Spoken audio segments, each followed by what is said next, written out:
ये कहा कि एग्जिट पोल में कांग्रेस पार्टी जीत रहे थे। अरे एग्जिट पोल, ओपिनियन पोल में हमेशा आप डाउन हुए हैं।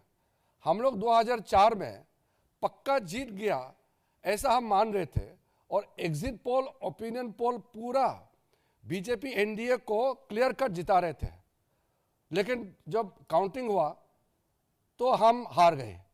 तो उस समय हमने तो रोना धोना नहीं किया, हमने इलेक्शन कमीशन को गाली नहीं दिया, हमने माना और हमने कांग्रेस और उनके जो यूपीए गठबंधन को हमने बधाइयां दी।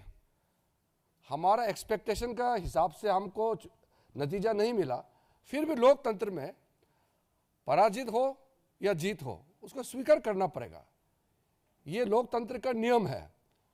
और उसके बाद 2 बार यूपीए सरकार ने 10 साल चलाया।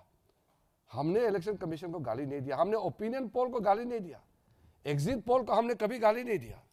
लेकिन उन्होंने उस समय जब एग्जिट पोल उनका फेवर में गया तो बोलता है बहुत अच्छा, जब विरोध जाता है तो वो मीडिया को गाली देते हैं। ये खेल तो बराबर हम उसको गलत मानते हैं। दूसरा, बार बार राहुल गांधी बोलते हैं वो एटम बम फूटने वाला है। इनका एटम बम कभी फटता क्यों नहीं है? ये कोई विषय को लेकर के गंभीरता से आता नहीं है, बोलते कि हाइड्रोजन बम फटेगा। आज का जो विषय को लेकर के मैं तो इतना दुखी हूं कि मैं इसको लेकर के आपसे बात करना पड़ रहा है। हरियाणा में चुनाव चल रहा था, उनके वरिष्ठ नेता कुमारी शैलजा ने उसी समय कहा कि हरियाणा में कांग्रेस जीत नहीं पाएंगे क्योंकि हरियाणा के कांग्रेस के नेता ही हराना चाहते हैं। अभी 3 दिन पहले उनके एक फॉर्मर मिनिस्टर ने कांग्रेस से इस्तीफा दिया और ये भी कहा कि कांग्रेस हरियाणा में इसलिए हारा कि कांग्रेस के नेता ही काम नहीं कर रहे थे और खुद ही हरा रहे हैं। और फिर कांग्रेस के जो वहां के प्रदेश अध्यक्ष, उनका नाम है राव नरेंद्र सिंह, उन्होंने कहा कि वहां तालमेल ही नहीं है ग्रास रूट में कांग्रेस पार्टी का, कैसे जीत सकते हैं?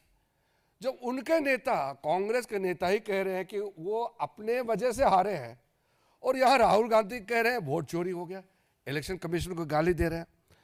इस तरीके के आप बात करेंगे तो कौन विश्वास करेंगे? बार बार चुनाव हारने का बाद भी सबक नहीं सीखते हैं। कांग्रेस के कई नेता हमसे मिले हैं, बहुत दुखी है। वो कह रहे हैं कि राहुल गांधी जब तक उनका नेता रहेगा कांग्रेस जीत नहीं सकती।